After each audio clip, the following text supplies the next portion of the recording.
Al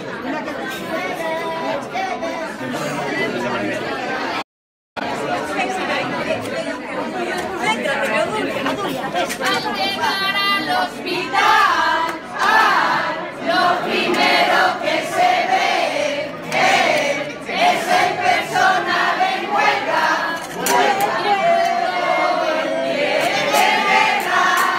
y saber que ya deja ya de molestar, y saber que eso no se va a acabar.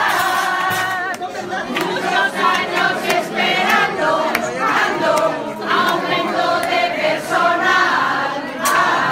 Ahora en las manos del Lugo, Hugo nos va a llegar. Y saber que ya deja ya de molestar.